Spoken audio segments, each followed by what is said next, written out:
MB. Bonsoir. Bonsoir MB. Bonsoir, bonsoir tout le monde. Salut. Tu es musulmane sunnite? Tout à fait. Bienvenue à toi. Merci. Tac, on est là. Hop. Je suis je suis jalouse de ta prononciation en arabe. Ah Moi ouais? qui suis reconvertie à l'islam, j'aurais aimé pouvoir prononcer comme toi, franchement. Oh, bah, c'est juste de la poudre aux yeux, hein. J'en connais pas beaucoup des mais mots. tu as une très bonne prononciation quand tu. Moi, il y a des lettres, j'y arrive pas du tout. Le cra. Ouais, exactement. Ça vient au bout d'un moment. Faut Ah t'entraîner. Ouais, au bout d'un moment, ça vient. J'ai tout essayé, comme le R qui roule, j'ai tout essayé, ça, j'y arrive pas. Non, j'y arrive pas. Ça doit être mon accent germanique, peut-être. Ah, peut-être. Peut-être qu'il y a incompatibilité des deux logiciels. C'est possible. Oui, je crois, ça doit être ça. Alors, dis-moi tout. Tu t'es convertie à l'islam sunnite? Tout à fait, ouais. Mais l'islam sunnite. De toute façon, pour moi, pour moi, il y avait rien d'autre. C'est-à-dire que moi, je me base sur le Coran et la Sunna. Donc, le reste, même les écoles, etc., non, je suis vraiment. Moi, j'ai pas la connaissance d'autre chose parce que pour moi, c'est pas ça la religion islamique. Tu vois. Pour moi, c'est vraiment le Coran avec la Sunna. Mais dans la Sunna, comment tu fais pour trier ce qui est bon et ce qui ne l'est pas? Enfin, ce qui est vrai et ce qui ne l'est pas. Alors, tu sais, il y a des choses au fur et à mesure, même quand tu lis le Coran, même quand tu le lis une première fois, il y a des choses qui vont pas t'arrêter. Et puis après, il suffit de ton expérience, ta vie, les épreuves. Et donc, au prochain mois de Ramadan, où je suis vraiment dans ma spiritualité, je relis le Coran et bam, il y a quelque chose qui va m'interpeller. Et donc, du coup, je vais l'étudier, alors que la fois d'avant, je me suis pas arrêtée dessus. Et quand tu l'étudies, tu vas chercher où? Alors, j'ai des livres, il faut faire très attention aussi à ce qu'on dit, etc. Donc après, tu as parlé des hadiths et effectivement, il y en a, ils sont authentiques, d'autres qui ne le sont pas. Donc il faut faire très attention, mais Bukhari et Muslim, c'est ça, je prends cette référence-là. J'ai acheté plusieurs livres. Justement, j'étais perturbée par Aïcha et souvent, quand on est face à des personnes qui sont non musulmanes, c'est le premier sujet qui vient. Mais comment tu peux... Ah ouais? Tu l'as vu souvent, ce sujet? Ah, mais à chaque fois, c'est de ceux qui sont contre l'islam, c'est le premier truc qui vont te sortir. Mais ça fait longtemps que tu as cet argument, que tu l'entends? Ça fait que depuis 2 ans, 1 an?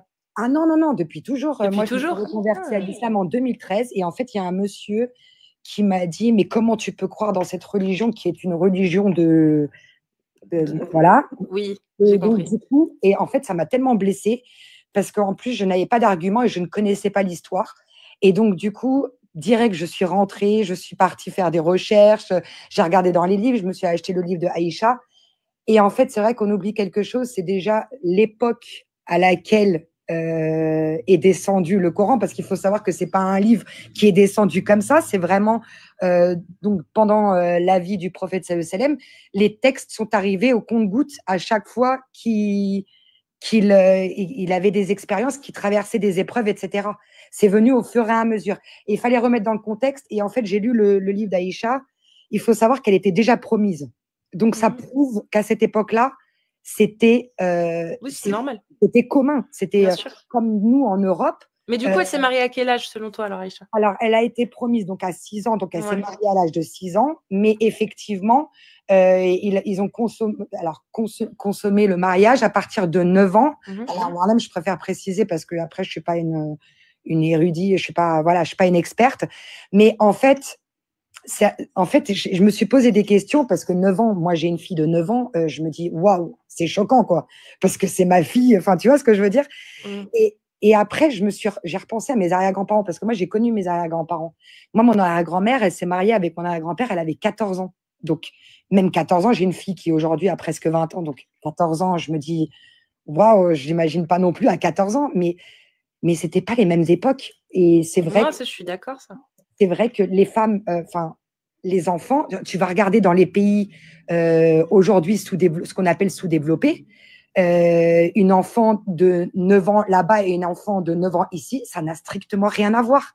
Même physiquement, et là, je me dis, ah ouais, d'accord, ok, Tu vois, nous, on a grandi. Mais justement, qu'est-ce qui fait justement que, par exemple, sur une partie du globe, les enfants sont pas morphologiquement pareils que de l'autre partie du globe? Qu'est-ce qui fait cette différence? Franchement, je sais pas, mais à l'époque, même en France, même en Europe, à l'époque, Oui, mon grand-mère, quand elle exactement. avait 14 ans, c'était pas Mais c'est quoi la qui même différenciait? Elle avait sa morphologie, qu'est-ce qui changeait? je sais pas. Enfin, ta grand-mère, c'est peut-être pas assez vieux, Mon remarque. Donc, arrière-grand-mère, mon non, ton arrière-grand-mère. arrière-grand-mère, ok. Qu'est-ce qui Déjà, elle change? travaillait beaucoup plus jeune aussi. Il fallait subvenir aux besoins de la famille. Ouais. Regarde, même Mais aujourd'hui. elle n'avait pas 9 ans, on est d'accord. Non, elle n'avait pas 9 ans, Voilà. elle avait 14 ans, mais c'est mon arrière-grand-mère. Bah, de toute façon, c'était à l'époque. C'était à l'époque. C'était à l'époque, mais si tu remontes encore plus loin, Mhm. tu vois ce que je veux dire? Et quand tu regardes bien, même à l'époque, même encore aujourd'hui, hein, ça se fait encore, parce que nous, on ne fait pas partie de cette population-là, mais les gens extrêmement riches de tout ce qui est descendance de royauté, etc., la femme, elle est enceinte, ils décident déjà, avant même Oui, bien sûr. qu'il est né, quand est-ce qu'il C'est avec sûr. qui il va se marier. Mais du coup, MB, le prophète, quand il s'est marié avec Aïcha, c'est qu'il avait le droit de le faire, on est d'accord? Oui, parce qu'alors justement, en fait, c'était un ami à lui qui Oui, Abou Bakr. Mais il avait le droit de le faire, on est d'accord.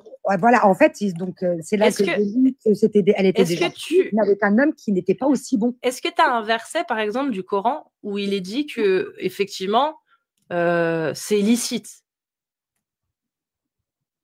Ni que ce soit licite, ni illicite, ni illicite. D'accord. Et si moi je te sors un verset du Coran qui est très bien expliqué par les oulémas de l'islam sunnite, qui dit si c'est licite ou pas de se marier avec et de consommer le mariage avec une jeune fille de 9 ans. Je crois que je sais de quoi tu vas me parler. Et il me semble que c'est justement, ça parle de fille qui est en puberté. Non. Alors vas-y, dis-moi. C'est la sourate 65, verset 4. C'est dans la sourate le divorce at-talaq. Mais avant d'y aller, je vais d'abord te lire un autre verset que je pense qu'il est important à lire avant, juste pour se le mettre en tête pour partir sur les bons concepts, on va dire. Alors, c'est la sourate 33, verset 49, où Allah, il dit « Ô vous qui croyez, quand vous vous mariez avec des croyantes et qu'ensuite vous divorcez d'avec elles avant de les avoir touchées, donc avant d'avoir consommé le mariage, vous ne pouvez pas leur imposer un délai d'attente, de viduité. » Donc, tu n'as pas le droit t'as pas le droit d'imposer une période de viduité à ton épouse si tu ne l'as pas consommée et que tu divorces. Et dans la sourate At-Talaq, le divorce, justement, qui traite du divorce, on a le verset 4 qui dit « Si vous avez des doutes à propos de la période d'attente de vos femmes, donc déjà, ça veut dire que si tu as des doutes sur la période de viduité de ta femme, c'est que tu as consommé le mariage. Sinon, tu sais qu'il n'y a pas de période de viduité. Si vous avez des doutes à propos de la période d'attente de vos femmes qui n'espèrent plus avoir de règles, donc les ménopausées, celles qui n'espèrent plus avoir de règles, celles qui ne peuvent plus en avoir, leur délai est de 3 mois. De même pour celles qui n'ont pas encore de règles. Ouais. Eh ben, ouais.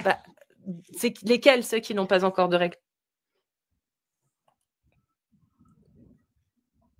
3 mois. Soit elles ne sont pas encore en puberté, soit elles ne les ont pas encore. Ouais.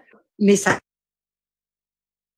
Oui, ça peut être aussi. À partir du moment où elles ne les ont pas eues encore, oui, effectivement, ça peut être n'importe lesquelles. Ça peut être ça, on ne sait pas. Et d'ailleurs, on est d'accord que ce verset, il valide du coup le mariage de Mohammed, parce que même qu'elle ait ses règles ou pas, au final, Aïcha, ça reste licite. Parce qu'il n'y a aucune source qui dit qu'elle les a ou pas, en fait. Donc c'est pour ça, ils ne savent pas. Et ils se réfèrent à ce verset-là en disant elle n'avait pas besoin d'avoir ses règles de toute façon. Mais c'est pour ça que, dans la religion, c'est précisé que tu peux te marier avec une femme seulement si elle est pubère. Ah bon, tu peux me montrer où c'est? Alors, c'est ça? Non. Parce que là, le verset, il dit le contraire. Hein. Le verset, il dit que vous pouvez divorcer après avoir consommé le mariage d'une fille qui n'a pas encore de règles. On t'entend pas quand tu es en dehors de l'appli. Parce que ce serait quand même un avis qui va à l'encontre de ce verset-là. Ouais, je t'entends pas quand tu n'es plus dans l'appli. Ouais, du coup, je peux pas regarder parce que quand je suis dans le fil de discussion, je peux sortir pour regarder. Mais si je suis en appel avec toi, je peux pas sortir, sinon tu m'entends plus. Là, je peux pas te redonner le. Alors, c'est pas grave. Mais toi, tu affirmes du coup que dans l'islam, il est interdit de consommer le mariage avec une fille qui n'est pas pubère. Ouais, alors pourquoi, dans ce cas-là, pourquoi il s'est marié avec elle à l'âge de 6 ans, mais il a consommé avec elle qu'à partir de l'âge de 9 ans alors? Bah, ça, c'est dans la jurisprudence. Dans la jurisprudence, ils expliquent que dans les conditions, il faut qu'elle soit apte à avoir une relation sexuelle qui ne lui nuira pas. Voilà. Ouais. Donc, en gros, qu'elle puisse avoir une relation sexuelle. Oui. Et donc regarde, parce que si, regarde, quel homme, alors, soi-disant, donc elle a 6 ans, mais il consomme avec elle qu'à 9 ans. Donc pourquoi? Et en plus, il lui a. Avant, elle n'était pas apte. Bah, voilà, donc. Ça ne veut pas dire qu'elle avait ses règles. Non, ça ne veut pas dire qu'elle avait ses règles. Qu'elle était apte ou pas apte? Qu'elle puisse avoir une relation sexuelle. Ça, c'est les critères. Justement, dans l'islam sunnite, il n'y a pas trop de détails. Tu testes. Il y a il y a un nom. Amir, c'est quoi le nom en arabe pour tester? Il y a un nom, il y a un mot arabe. Qadira ala al-wat. Qadira ala al-wat. Et c'est pas une histoire de. Tu peux y arriver, ça. En fait, ça veut dire juste que la banane peut rentrer dans la salade. Ouais, c'est juste ça rentre. C'est ça. Voilà. Donc, et il n'y a rien qui est rapporté sur Aïcha comme quoi elle était pubère ou quoi que ce soit. Et d'ailleurs, on connaît très bien, toi qui as lu l'histoire d'Aïcha, oui. Aïcha, elle n'a pas été consommée de 6 ans à 9 ans parce qu'elle était frêle.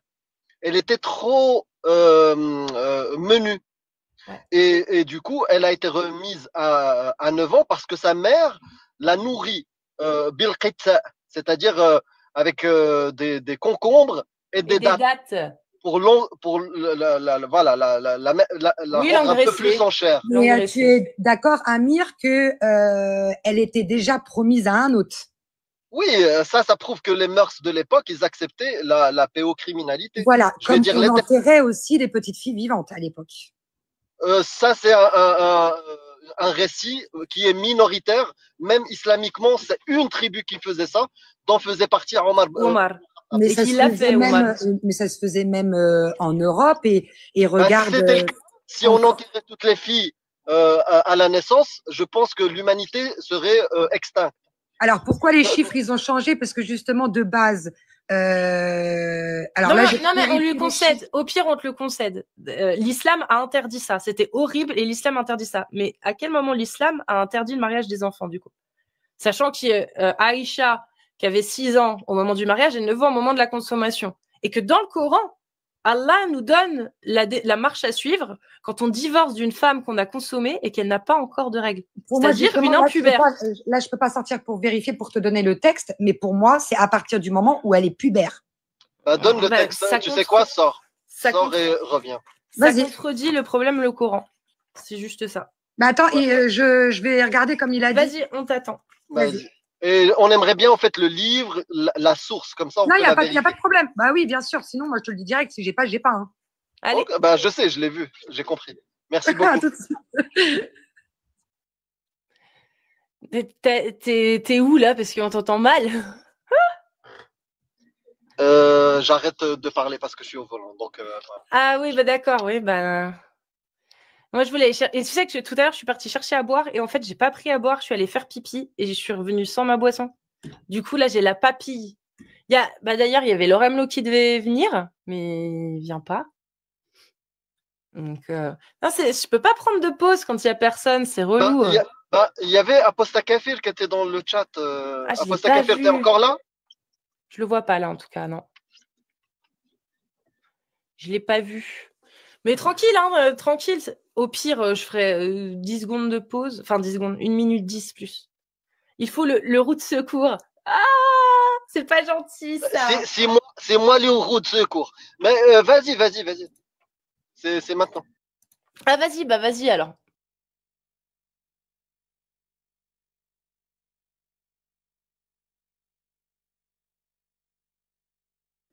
Comme ça, le temps qu'elle trouve la source.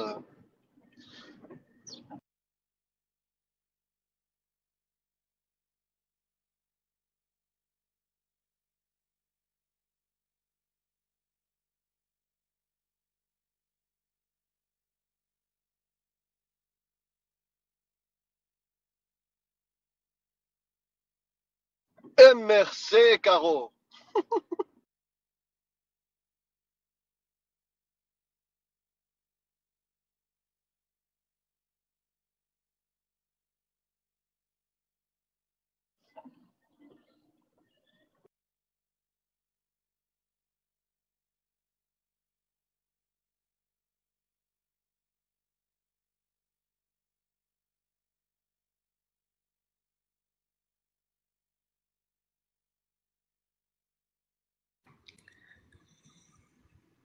C'est le moment d'en profiter, de taper regarde à si tu fond. trouves.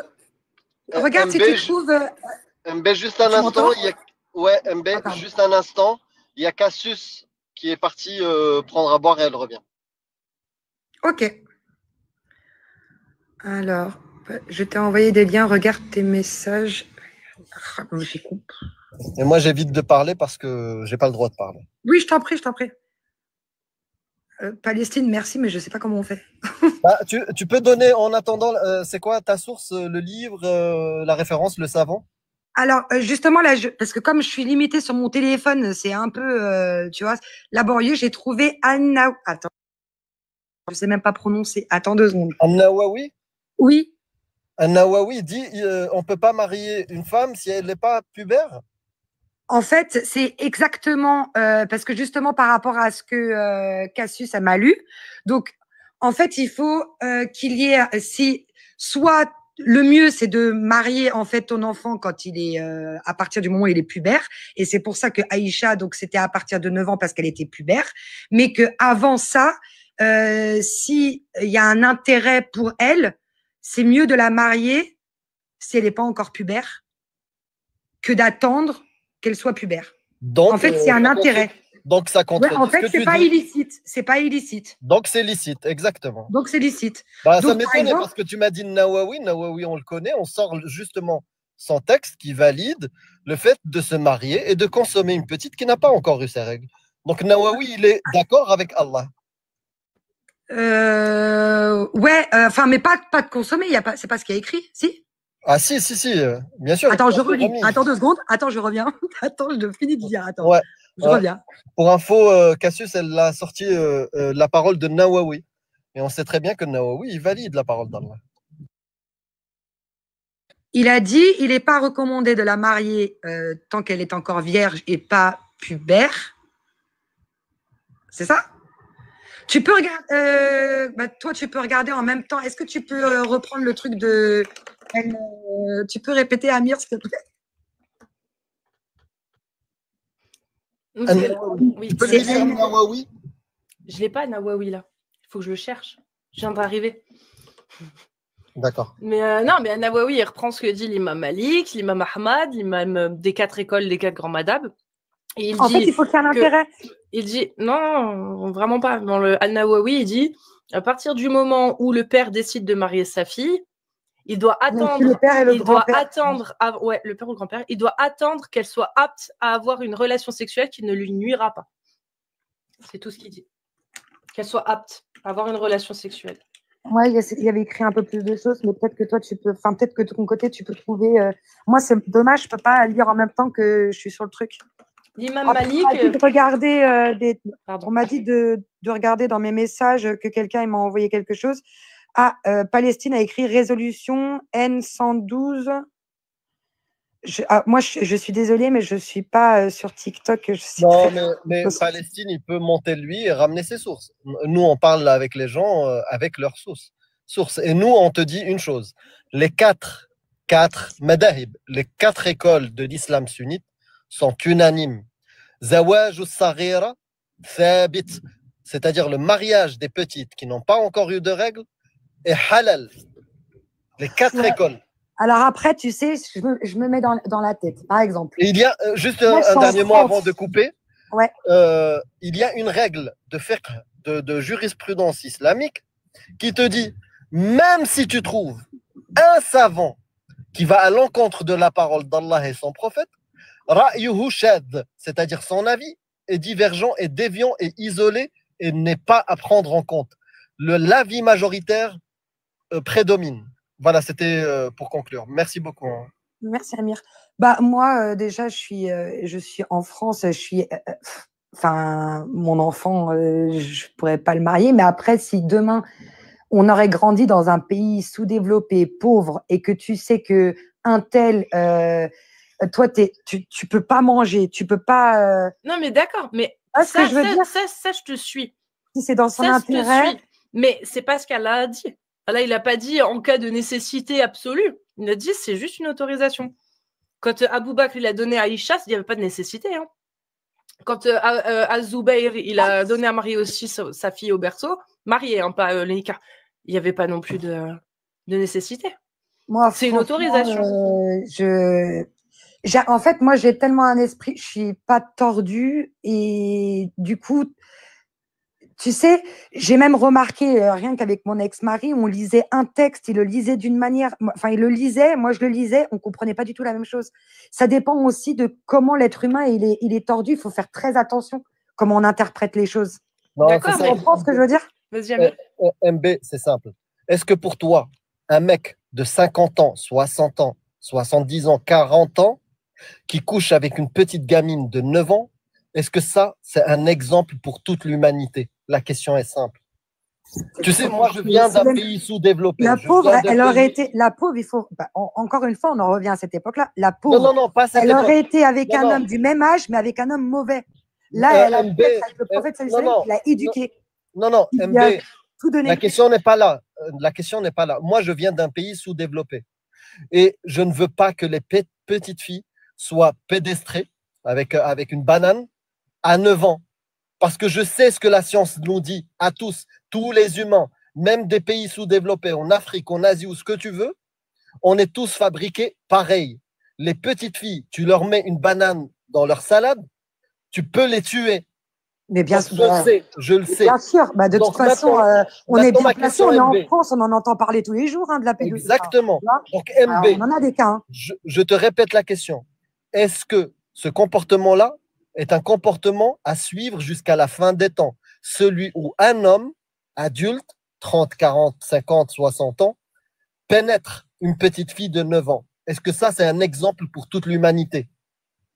Pour moi, je vais rester de tout ce qu'on s'est dit. Pour moi, le prophète sallallahu alayhi wa sallam, c'est le meilleur des hommes. Mais tu ne me réponds pas à ma question. Je parle pas du prophète. Mais si c'était sa femme Aïcha et que lui, il estimait qu'elle pouvait, pour moi, ça passe. Je parle même pas. Je parle même pas du prophète.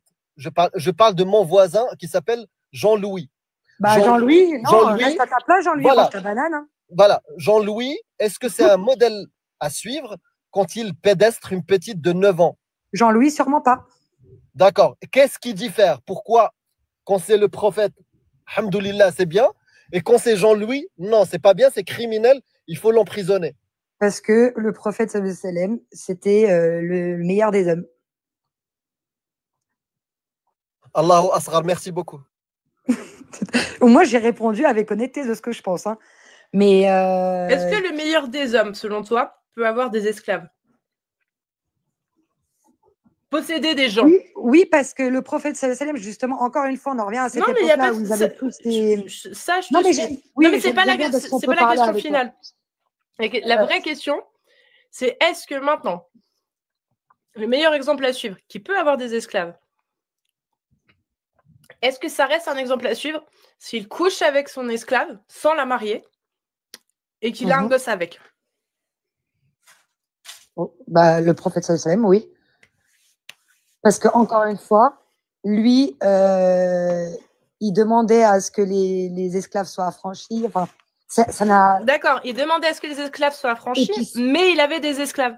Et regarde, il disait même, il vaut mieux épouser. Non mais MB, t'as entendu ce que j'ai dit?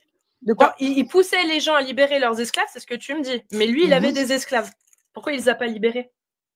À sa mort, il avait encore 4 esclaves, enfin 4 nommés. Il y en avait plus, mais il y en a 4 qui étaient nommés. Il a même adopté un de ses esclaves en tant que fils. Oui, mais c'est pas ma question. Tu m'as dit, il poussait soi-disant les gens à libérer leurs esclaves. Donc moi, je te demande, ok, si tu veux, je le prends. Mais comment t'expliques le fait qu'il ait eu lui-même des esclaves jusqu'à sa mort? Parce que c'était un droit et que lui, justement, il montrait l'exemple à suivre.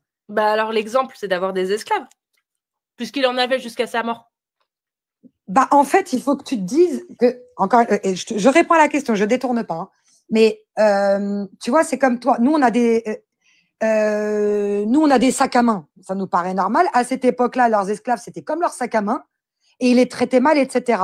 Et c'est comme si demain, on te dit, tu n'as plus le droit d'en avoir. Tu pouvais pas instaurer, ils pouvaient pas arriver et dire vous pouvez plus avoir ça du tout parce que c'était commun, c'était comme ça, c'était dans leur tête, tu pouvais pas tout leur retirer d'un coup. Et donc du coup, c'était au fur et à mesure. Tout était au fur et à mesure. Ça, je te suis, mais moi j'aimerais bien voir la parole d'Allah, du coup, qui dit que l'esclavage aujourd'hui, du coup, c'est illicite. Parce que quand tu regardes le Coran, la sira et le comportement du prophète, à aucun moment, l'esclavage, le droit à l'esclavage et à la possession d'humains n'est remis en question. Est-ce que toi, tu as trouvé un endroit où, effectivement, on peut se dire qu'aujourd'hui, Allah, il a bien fait comprendre que ça devait être interdit? Franchement, j'ai pas étudié ça. Je regarde, bah du coup, tu vois, grâce à toi, là, pendant le mois de Ramadan, où je vais relire encore, je vais penser à toi, je vais m'arrêter sur le fait de l'esclavage. Mais bah non. Tiens, si tu veux, note des versets comme ça, tu iras voir les détails. Tu peux noter la 4-24, sourate 4, verset 24. Attends, je peux l'écrire dans le fil de discussion. Vas-y, je t'écoute. Dans le fil de discussion, ça va partir trop vite. 4-24. Ah, je ferai une capture d'écran. Sourate 4, verset 24, c'est ça? Ouais. Et la sourate 23, verset 1 à 6. Sourate 23. Verset 1 à 6. 1 à 6. 1. Après, il n'y a pas que ça, hein, mais ça, c'est les premiers que je peux te donner. Je peux te poser une question parce que j'ai pas compris, j'ai rien compris. Hein. MB, c'est quoi ton prénom comme ça? C'est bizarre de t'appeler MB. Marie. Marie, ok Marie. Je vais te poser une question parce que tout à l'heure je t'ai décrit un acte criminel. Tu m'as dit si c'est Jean-Louis, c'est pas bien. Si c'est Mohamed, c'est bien. Je te donne un autre exemple. Ce qu'a fait le petit moustachu au peuple juif, c'est une atrocité. On est d'accord ou pas? Ah, tu parles de H. Oui. Oui, bah, oui, je connais bien, hein, c'est de mes origines, ouais. Je connais bien, ouais. C'est une barbarie. Tout à fait. Tout à fait, oui. D'accord. Oui. Si c'était le prophète qui avait fait ça, ça deviendrait bien? Parce que je comprends pas, je t'ai décrit un premier... Tu peux pas me dire si, alors que bah, c'est pas quelque chose qu'il a fait. Oui, mais ah bah, là, je te fais un si, parce que tout à l'heure, il n'y a pas de si. Tout à l'heure, je t'ai décrit un acte criminel vis-à-vis d'une enfant. Tu me dis, Jean-Louis, s'il le fait, c'est criminel. Si c'est le prophète qui le fait, c'est pas criminel. Bah, de toute façon, même si tu regardes bien, si tu lis, il y a eu des batailles. Il y a eu des batailles, il y a eu des morts aussi, hein, comme dans tout. Je ne parle pas de bataille. Tu viens de me dire que le comportement, ce qu'a fait le H, c'est criminel. Oui, et ça serait interdit, le prophète sallallahu alayhi wa sallam, il n'aurait pas pu le faire. Ok, très bien. S'il l'avait fait, est-ce qu'il deviendrait un criminel ou pas? Bah, il n'aurait pas pu le faire puisque c'est interdit. C'est pas ma question. Ma question, s'il l'avait fait, est-ce que ça deviendrait criminel? Parce que j'ai l'impression que bah tout oui, ce que fait ton prophète... Oui, il ne peut pas le faire, puisque même pour les prisonniers, etc., il y a des règles à respecter. Est-ce que tu sais une expérience de pensée ou jamais tu peux imaginer quoi que ce soit? Parce que je peux te faire un autre exercice et tu es capable d'imaginer des histoires. Mais là, tu ne veux plus imaginer. Je te pose une question. Imaginons que le prophète avait fait exactement les exactions vis-à-vis du peuple juif. Est-ce que ça deviendrait non criminel parce que c'est ton prophète qui l'a fait? Mais là, tu me donnes un exemple qui est impossible, puisque ça va contre les règles. D'accord, ben, je reviens au début. Explique-moi, comment rationnellement, quand Jean, lui, il pédestre une petite de 9 ans, c'est criminel. Mais par contre, quand c'est mon prophète qui le fait, ou c'est Sahaba, ou si c'est les pieux musulmans, ça devient non criminel. Explique-moi. Sachant que cet acte-là est licite jusqu'à la fin des temps. Parce que encore une fois, les règles, elles ont été respectées et qu'on retourne dans les temps où c'était comme ça. C'est très convaincant. Je pense que les gens entendent. Aujourd'hui, regarde, en Suède, il faut savoir qu'en Suède, tu peux te marier avec ton frère et ta sœur. Et pourtant, c'est pas loin de chez nous. En Hongrie et en Roumanie, on peut commettre des choses avec des animaux. Oui, mais c'est pas des lois fixes. C'est pas des lois fixes comme Allah. Et ça, c'est pas dans des pays sous-développés. Oui, mais MB, ça, on peut le changer. C'est pas un dieu. Ah, MB, s'il te plaît. C'est pas un dieu qui a fait descendre cette loi. On peut la changer. Or, la loi d'Allah, elle est fixe. Elle est valable en tout temps. Elle change pas. Son texte, il est là. Mais non, mais justement.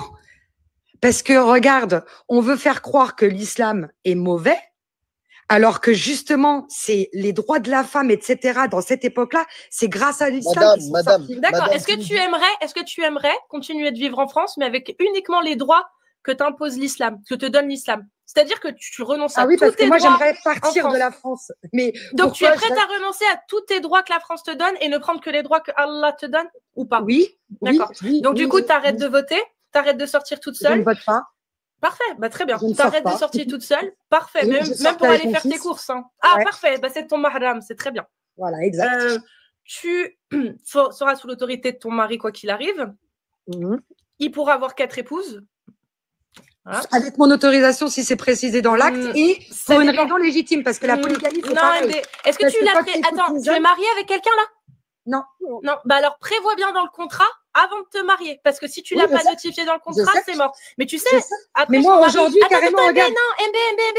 Si ton mari ne fait pas partie de la seule école de jurisprudence qui l'admet, c'est-à-dire que s'il est de l'école malikite ou des autres, je sais plus laquelle justement ne l'accepte pas, l'accepte. Et bah c'est mort, ton contrat il vaut rien. Ça veut dire que selon 3 écoles sur 4, le contrat ne vaut rien et le mari n'a rien à te demander. Et ça, dans les écoles, je ne suis pas, mais en plus je vais te dire quelque chose. Mais c'est ton mari qui va décider, MB. Mais regarde, aujourd'hui, moi, je suis prête à devenir deuxième épouse. Mais MB, bah parfait, très bien. Tu vois, parce que aujourd'hui, j'ai compris certaines choses, parce que moi, je suis seule avec les enfants. T'es d'accord pour la 434. Ouais, tu donnes envie aux femmes de devenir musulmanes. C'est très bien, merci. Non, mais parce que regarde. Attends, j'aimerais vraiment lui réciter la 434. Ma mère qui est contre l'islam, etc. Et justement, la polygamie, c'est ce que je te disais tout à l'heure, il y a souvent donc Aïcha qui ressort, ensuite la polygamie. La polygamie, pareil, donc j'ai étudié, j'ai réfléchi, et c'est au fil du temps que j'ai compris. Aujourd'hui, à l'âge que j'ai, et avec mes enfants, je suis un peu considérée un peu comme un déchet, tu vois, parce que j'ai déjà des enfants. Un homme, quand il va être honnête, hein. Mais en islam, pour la polygamie, je rentre dans le cadre pour devenir deuxième épouse. Mais comme tu l'as dit tout à l'heure, je suis dans un pays qui me permet de subvenir à mes besoins seuls, à moi et mes enfants. Grâce à quoi? Grâce à la France. Et c'est vrai. Mais si demain, moi, j'étais pas en France, ah bah oui, je pourrais pas nourrir mes enfants. Exactement. Bah, dans un pays islamique, voilà. Tu pourrais pas. Et non, mais même pas islamique. Ah bah si, tu pourrais pas. Tu n'aurais pas le droit d'aller bosser avec des hommes déjà. Donc, il faudra que tu bosses qu'avec des femmes et ton fils devra t'accompagner à chaque fois. Tu peux pas sortir toute seule. Non, ou ton père, ou ton grand-père, ou ton oncle. À Madagascar ou un pays pauvre, ou peu importe. Mais peu importe. Là, l'islam, ça s'adresse à toute l'humanité, MB, pas que aux gens pauvres. Oui, mais l'islam, c'est pour toute l'humanité. Donc, est-ce que quand tu acceptes ça, moi, ça me va que tu acceptes la polygamie, tu as le droit. Ça me pose pas de problème. Moi, j'aimerais juste savoir jusqu'où tu acceptes la parole d'Allah. Par exemple, quand il dit les hommes ont autorité sur les femmes en raison des faveurs qu'Allah accorde à ceux-là sur celles-ci. C'est si on est d'accord. Voilà. Mais quand il dit, et quant à celles, donc là, il s'adresse aux hommes, hein. Et quant à celles de vos épouses dont vous craignez la désobéissance, exhortez-les, éloignez-vous d'elles de leur lit et frappez-les. Ouais. Tu es d'accord aussi? Oui, et encore une fois, et tu l'as détaillé tout à l'heure, parce qu'il y a plusieurs catégories. C'est pas frapper comme dans le sens comme nous on l'entend, parce que comme tu l'as dit, d'abord, il doit lui parler avec gentillesse, lui faire comprendre là où il a tort. Ok? Exhorter, c'est pas ça, exhorter. Attends, ça c'est la première chose. Il doit lui parler, machin. Deuxième, après. Non, exhorter, selon les tafsirs, ça va au-delà de ça. C'est rappeler à son épouse les devoirs et les obligations qu'Allah lui a imposées envers son époux. Oui. Mais tu sais pourquoi ça? Pourquoi parce que on est. C'est vrai, c'est une très bonne question. Pourquoi Allah il a décidé de mettre la femme en dessous de l'autorité de l'homme? Parce que de base, l'homme a plus de devoirs et de responsabilités vis-à-vis de la femme. Le problème. Selon qui? Selon les règles de l'islam. Selon les règles de l'islam, normalement, comme on le disait, donc de base, la femme ne travaille pas, elle s'occupe de ses enfants puisque psychologiquement et émotionnellement, elle a plus de patience. Mais même encore aujourd'hui, bref. Encore aujourd'hui, la majorité des femmes en couple en France travaillent. Ouais, ouais. Et il y a beaucoup de surcharge mentale en France et de dépression. Chez les hommes aussi. À comprendre pourquoi. Bah oui, parce qu'aujourd'hui, il n'existe plus vraiment de femmes et il n'existe plus vraiment d'hommes. Mais comment on quantifiait les dépressions au Moyen-Âge, du coup? Comment on pouvait savoir que les gens étaient en dépression ou pas à l'époque? Tu penses qu'il y avait des tests? Certainement à cause de l'injustice des hommes. Parce qu'aujourd'hui, si la femme, elle a demandé l'indépendance, de la liberté, des droits, etc., c'est parce que l'homme était injuste. Non, c'est parce que la femme avait envie de faire ce qu'elle voulait. Comme l'homme. C'est-à-dire aller travailler, s'occuper des enfants, faire à manger, faire le ménage. Non, décider de sa vie. Si elle voulait pas d'enfants, pas se marier. Si elle voulait des enfants, elle se mariait. Si elle voulait aller travailler, être carriériste et que c'est son mari qui reste à la maison, ça, c'est ce qui se fait aujourd'hui. C'est le choix. Avoir le choix. Non, enfin, je trouve pas vraiment qu'on ait le choix. Dans l'islam, t'as pas le choix. T'es une femme, tu nais femme, tu seras toujours sous l'autorité d'un homme. Au début, c'est ton père. Ensuite, si ton père mort, c'est ton frère ou ton grand-père ou tes oncles. Et ensuite, c'est ton mari. Aujourd'hui, est-ce que tu en connais beaucoup? Mais c'est quoi un vrai homme? J'ai pas envie d'être à la charge d'un homme, bordel. Un vrai homme, il me laisse pas le choix. Mais j'en ai rien à faire, MB. On est toutes les deux des femmes. J'ai pas envie qu'Allah il décide pour moi de ce que je veux faire. J'ai envie d'être peinarde. J'ai envie de bosser. J'ai envie d'être tranquille et de pas avoir à me marier et d'être à la disposition d'un homme. Est-ce que j'ai le droit en islam? Non, Allah il me l'interdit. Ouais, mais regarde. Qu'est-ce qui justifie ça, MB? Dis-moi. Regarde ce qui est écrit. Le meilleur des hommes est le meilleur envers ses épouses. Mais je veux pas me marier. Pourquoi Allah il me force? Pourquoi il me force? Tu veux pas te marier, ça c'est MB, pourquoi il me force à là être sous l'autorité d'un homme alors que regarde, j'ai pas besoin d'être sous l'autorité d'un homme. Non, j'en veux pas. S'il te plaît, qu'est-ce qui justifie qu'Allah il m'oblige à être sous l'autorité d'un homme alors que là, la preuve en est, j'ai pas besoin de l'autorité d'un homme pour pouvoir vivre bien, vivre ma vie, ma best life. Pourquoi? Qu'est-ce qui justifie ça, MB?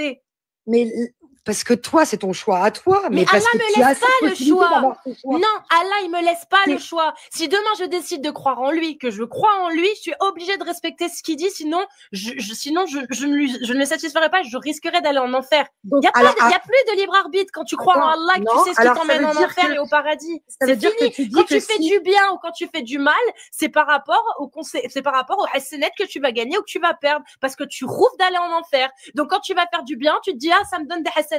Bah moi quand je fais du bien, juste balèque, ça va pas me faire gagner des hasanat. Pourquoi je le fais? Ça veut dire que si tu es une femme musulmane mais que tu te maries pas, pour toi, elle va aller en enfer?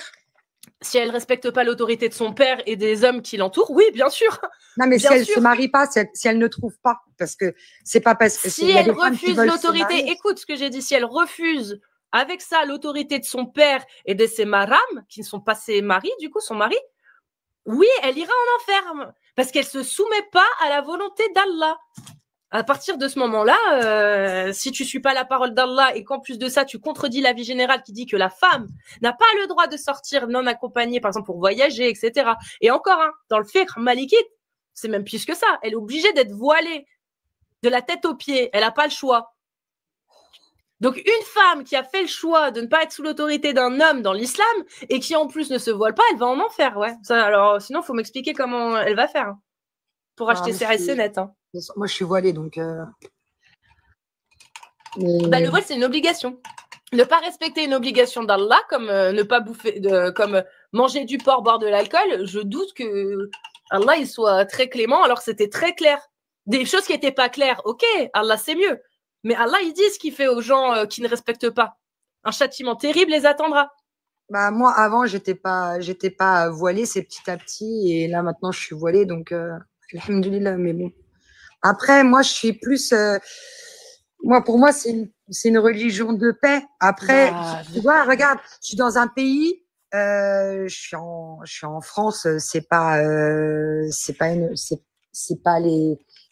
la religion musulmane, voilà, normalement, de base, je devrais partir de la France. Ouais, normalement. Là, ça, c'est la notion de l'alliance et du désaveu dans l'islam sunnite, effectivement. Après, moi, je fais partie des excusés parce que je suis seule avec mes enfants. Donc, oui, tu fais partie des incapables, comme il dit Allah. Voilà, exactement. Oui. Donc, mais du coup, il dit quoi d'autre sur cette notion d'alliance et de désaveu? Parce que là, tu as raison, ça, c'est dans l'alliance et le désaveu. Mais l'alliance et le désaveu dit plein d'autres choses sur la notion justement du désaveu envers les mécréants et la terre mécréante. T'es en quête d'identité, Marie. Ils sont sympas, les gens sur ton truc. Non, mais arrêtez aussi, là. Faut pas lire. Vraiment, faut pas lire. Faut vraiment pas lire. De toute façon, ça me touche pas parce que moi, je respecte les lois en France. Je me suis fait virer d'endroits parce que j'étais voilée. J'ai dit d'accord, au revoir, merci. Enfin, je rentre pas là-dedans. Tu vois ce que je veux dire? Après, j'ai je parle avec tout le monde. J'ai aucun jugement. C'est ma religion. C'est entre moi et Allah, tu vois. Donc, je peux converser avec tout le monde. J'ai pas de, tu vois, pour moi, c'est la vérité. Après, je comprends que il y en a, ils sont contre. Bah, déjà ma famille, etc. Après, qu'est-ce que tu veux que je te dise? Après, si vraiment ça devenait insupportable pour moi ici en France, bah, je partirais et puis c'est tout. Si j'en ai la possibilité, quoi. Mais sinon. Et à tes souhaits. Merci. et si j'aimerais bien quand même qu'on revienne parce que qu'est-ce que tu penses du fait que bah, si on est régi par la loi d'Allah, les femmes n'auront pas d'autre choix que de se soumettre à leurs époux, que de se soumettre à la volonté d'Allah. Genre, elles n'auront pas d'autre choix. Bah, moi, je suis déjà soumise à mon créateur. Après, j'aurais aimé pouvoir me soumettre à mon mari, sauf que j'en ai pas trouvé de bon.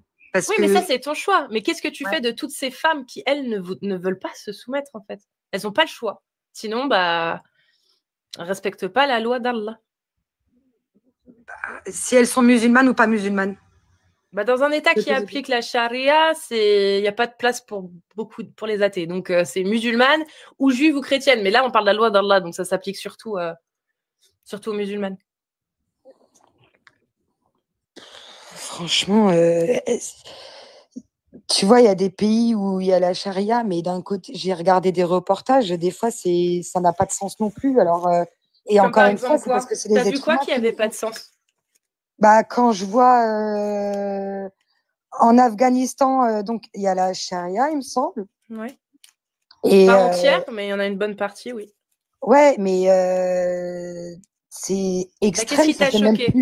Qu'est-ce qui t'a choqué là-bas? Bah, la maltraitance envers la femme, etc. Tu vois par exemple, donne-moi un exemple de maltraitance. Je sais plus parce que j'avais vu un truc, donc ça c'était bien. Enfin, après moi, je suis peut-être un peu extrême là-dessus. Ça c'était bien, mais pour la femme, le droit à la parole, je crois, je sais plus. Il y avait un truc. Il y a un nouveau truc qui est passé. Je crois que c'est quand elles font la prière entre femmes, il faut pas que on entende leur voix ou je sais pas quoi. Oui, parce que selon certaines écoles, oui, mais parce que selon certaines écoles, la voix de la femme et ça fait partie de sa aura. Il n'y a pas de consensus dessus, mais ça existe dans les règles islamiques. Mais après ça. Bah, ils appliquent juste ce qu'il y a dans les textes islamiques, en fait. Ouais, bah en fait. C'est parce que, mais après, d'un autre côté, je comprends parce que moi, par exemple, je ne vais pas à la mosquée. Parce que c'est pas parce que les gens ils vont à la mosquée que tu as forcément des gens bons, tu vois. Et les femmes, entre elles, elles peuvent être très mauvaises. Donc, quand elles t'entendent enfin, tu vois, je préfère prier solo chez moi que d'aller à la mosquée. D'accord, mais du coup, le fait que dans certains textes islamiques et dans certaines interprétations, ils disent que la voix de la femme fait partie de sa aura, donc ça veut dire qu'il faut la cacher aux yeux des hommes. Donc ça reste logique en fait, c'est en Afghanistan ce qu'ils appliquent. Ouais. Non, mais il y avait des. Mais toi, tu trouves que c'est cohérent ça? Le reportage que j'ai regardé, c'était. Tu trouves que c'est cohérent d'interdire aux femmes de parler parce que ça fait partie de leur aura et que les hommes doivent pas entendre leur voix? Non, là, c'était entre femmes qui prient entre elles à voix haute. Ah ça, moi je l'ai pas entendu ça. Par contre, le fait que les femmes avaient plus le droit de parler dans l'espace public, oui. Ah ouais? Ouais. Ah, ça, je savais même pas, tu vois. Après, je regarde. Mais non, c'était exactement le reportage que j'avais regardé. C'était Daesh. Il y avait même des femmes. Alors, il fallait qu'elles portent toutes la même tenue. Oui.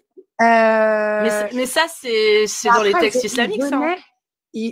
Ouais, mais sauf que tu peux pas. Parce que d'un côté, tu avais ces femmes-là, et d'un autre côté, tu avais les hommes qui faisaient des choses qui sont interdites aussi, parce que ce qui est interdit à la femme est interdit à l'homme. Par exemple, la fornication. C'est interdit à la femme, c'est interdit à l'homme. Le péché est le même. Non, pas pour la fornication avec son esclave. C'est plus de la fornication. Allah a donné l'autorisation à l'époux d'avoir des relations sexuelles avec sa femme esclave et pas à la femme. Oui, mais ce qui est interdit à la femme est autorisé à l'homme, la preuve. La femme a interdiction. Bah, tu l'as dit tout à l'heure, les coups de fouet. La femme, ça, c'est. Oui, fornicateur. Moi, je te parle de mariage. C'est-à-dire que dans un couple, ton époux, s'il a des esclaves femmes, il a le droit de coucher avec. Prescription d'Allah sur lui. Par contre, toi, en tant que femme, c'est interdit. Tu n'as pas le droit de coucher avec ton esclave mâle. Ouais. Donc, tu vois. Après, je ne connais pas beaucoup d'hommes qui ont des esclaves femmes. Bah, aujourd'hui, non. Moi, je ne reconnais pas. Mais aujourd'hui, non. Bah oui, non, c'est interdit en France. Mais dans un pays qui non, mais il y a de l'esclavage, rien qu'à Paris, il y a de l'esclavage. Hein. Si tu connais des gens qui appartiennent à d'autres gens, c'est de l'esclavage. L'esclavage moderne, ce qu'on appelle de l'esclavage moderne. Oui, non, mais là, moi, je te parle de l'islam. L'islam, l'esclavage, il est très bien défini. C'est des gens qui sont sous statut d'objet. C'est-à-dire qu'ils font partie du bien. Milkil yamin, ce que possède votre main droite.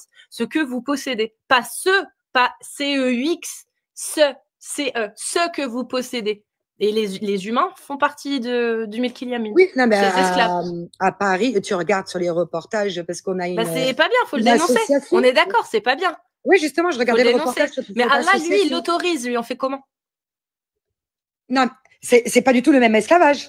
Ah bah si, c'est appartenir à quelqu'un et les 4 conditions selon le fiqh des 4 écoles de l'islam sunnite, les conditions, c'est les droits de l'esclave.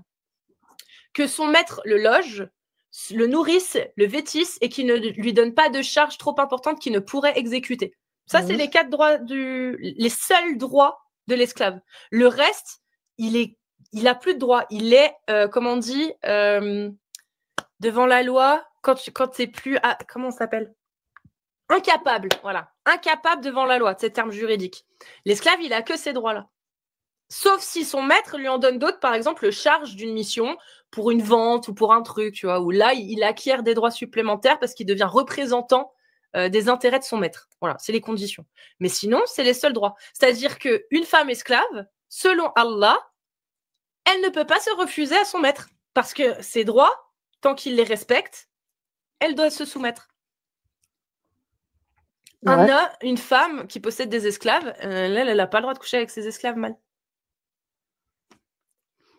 Et c'est bien appartenir à quelqu'un. C'est ça l'esclavage dans l'islam. Vous pouvez posséder des individus. Vous pouvez les libérer aussi. Il n'y a pas de souci, vous pouvez les libérer si vous voulez. Dans quel pays maintenant il y a encore de l'esclavage de cette façon-là? Parce que Dubaï, quand tu regardes Dubaï, les riches, c'est une forme d'esclavage. Écoute, la question qu'il faut vraiment se poser, parce que moi je suis bien contente qu'il y ait de moins en moins d'esclavage dans le monde, tu vois, qu'il n'y en ait pratiquement plus. J'ose espérer. Mais le fait est, c'est pourquoi plus personne n'a envie d'appliquer la loi d'Allah. En tout cas, cette loi-là, qui dit vous pouvez faire des captifs de guerre. Et les captifs de guerre, les rendre esclaves. Ou les rançonner, ou les libérer, ou les tuer, ou les garder en esclaves. Voilà, ça c'est les 4 possibilités. Mais je crois que les esclaves de l'époque du prophète sallam, ils ont plus de droits que les pauvres esclaves d'aujourd'hui. Je t'en ai donné 4. C'est leur seul droit. Dans une époque où il y avait... Et aujourd'hui, c'est les mêmes aujourd'hui. MB, c'est les mêmes aujourd'hui. Les lois d'Allah il y a 1400 ans, ce sont les mêmes aujourd'hui. Tu regardes sur 1200 ans d'histoire, pas 1400, 1200 ans d'histoire des Aoulémas, 1300, des Aoulémas, leurs histoires, et rien n'a changé. L'esclavage est illicite, il l'est toujours. Et les conditions, c'est toujours les mêmes. Les droits des esclaves. C'est juste que personne n'applique cette parole. Ouais, après, si on est un peu esclave, nous aussi. Hein. D'accord, mais j'appartiens à personne. Personne n'a le droit de me revendre, personne n'a le droit de coucher avec moi alors que j'ai pas envie, personne n'a le droit de me soumettre et de m'asservir. Je suis libre dans le sens où je n'appartiens à personne. Non, l'islam, c'est pas ça. Mais pas que l'islam, hein. Les religions abrahamiques, de toute façon, l'esclavage n'a jamais été interdit, à aucun moment. Ouais, je sais pas, en tout cas, moi... Si Allah et le prophète avaient voulu abolir l'esclavage, est-ce que tu penses qu'il aurait fallu attendre 1400 ans pour que ça arrive? Parce que l'esclavage, ça fait même pas une centaine d'années que c'est aboli. Hein. Tu vois. Dans les pays arabes, ça s'est fait sur ces dernières décennies. Par exemple, Arabie Saoudite, dernier marché aux esclaves en face de la Mecque, 1961. 1962 même. Ouais, j'ai vu, il y en a un, il a écrit ça. 1962. Tu as des images d'archives sur Internet, si tu veux. Sur le marché aux esclaves de 1961-62. C'est le dernier. Après, il a été fermé sous pression du Royaume-Uni. C'est con quand même pour un texte religieux qui est censé être parfait, que le monde musulman, jusqu'à encore il y a 60 ans, du coup, n'avait pas compris, quoi. C'est bizarre. Moi, je suis musulmane, ça ne me viendrait pas à l'idée d'avoir un être humain à ma disposition. Après, si j'étais assez riche pour avoir une femme de ménage. Bah oui, mais tu la payerais ta femme de ménage. Et si elle veut se séparer pour aller travailler ailleurs, elle a le droit. Bah ouais. Bah voilà, là, c'est pas le cas. Bah, c'est l'esclavage moderne. À l'époque, c'était pas comme ça. Bah non, c'est pas de l'esclavage moderne, vu qu'elle a le droit de partir quand elle veut. L'esclavage, à l'époque, tu ne partais pas si ton maître ne voulait pas. Et si tu le fuyais et que tu étais croyant, il y a des hadiths qui stipulent que Allah, leur salade sera refusée jusqu'à ce qu'ils reviennent à leur maître. Tu vois ce que je veux dire? Donc ça veut dire qu'en plus de ça, les riches ils prennent tes papiers. Donc en fait finalement tu peux pas. Mais non, mais c'est interdit ça. T'as pas le droit de le faire.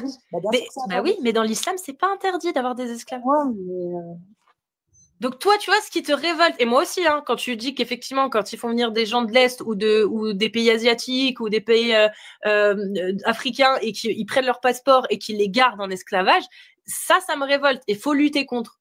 Mais c'est interdit déjà en France. Maintenant, il faut les dénoncer, les faire arrêter et juger, ces gens-là. Mais ce que tu reproches là,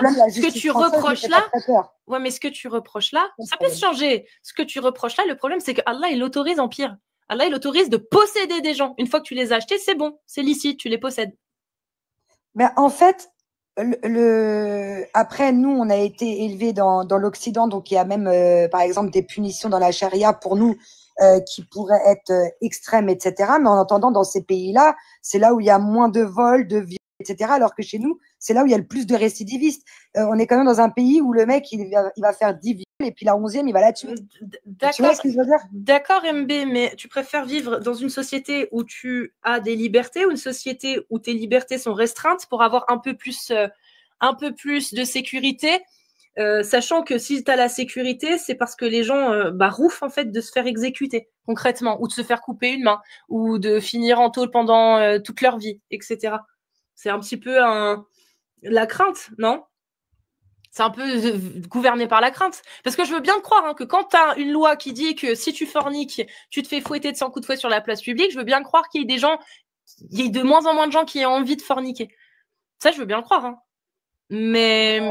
Il y en a qui parlent de l'Afghanistan. Moi, si je devais choisir, je dirais en Arabie Saoudite. Donc, déjà, rien à voir. Oui, mais en Arabie Saoudite, où? À Dubaï? Pas à Dubaï, non, ça c'est sûr. Ah bah non, ouais. Je ne vais pas rejoindre les influenceurs, non, non. Donc, il faut aller vite dans l'Arabie Saoudite où il y a la charia qui est appliquée. On est d'accord. Pourquoi ils partent à Dubaï? Parce qu'ici, ils se font cambrioler, ils se font séquestrer. Oui, mais ils ne partent pas dans le Dubaï islamique. Hein. Ils partent dans le Dubaï touristique. Où limite les lois d'Allah ne sont pas appliquées. Effectivement, mais ils doivent quand même respecter certaines règles. Hein, oui, certaines règles. Mais la aura, rien à foutre. Hein, mais après, là-bas, c'est vachement bling-bling. Hein, excuse-moi. Bah oui, parce que la parole d'Allah n'est pas appliquée là-bas. À Dubaï même, c'est pas appliqué. Non, c'est pas top. Mais par contre, dans le reste de l'Arabie Saoudite, là, je sais pas si tu aimerais y habiter. Parce que le dimanche, quand tu sors, ou le vendredi, ou j'en sais rien, et que tu vois quelqu'un se faire fouetter sur la place en face de chez toi, je suis pas sûre que ça te plairait. Ouais, mais par contre, quand ils ont pendu le mec qui a violé ton enfant, là, ça me plairait plus. Après, ça, c'est ton point de vue et ton point franchement, par rapport à ta vision de la peine de mort. Au tribunal en France, il ressort et puis le lendemain, il fait ça à une autre gamine, tu vois. Ça peut arriver. Mais là, en l'occurrence, il y en a beaucoup qui resteront jusqu'à la fin de leur vie. Mais je suis d'accord avec toi, en France, il y a des choses à modifier là-dessus. Là-dessus, je suis d'accord avec toi. Il y a beaucoup de choses à modifier et même. Mais Allah, il autorise l'esclavage, MB. En France, nous, on l'a aboli. Et en France, les lois, on peut les changer, on peut les faire évoluer. On peut faire en sorte que les PO criminels, ils finissent leur vie en prison, tout le temps, systématiquement. On pourrait le faire.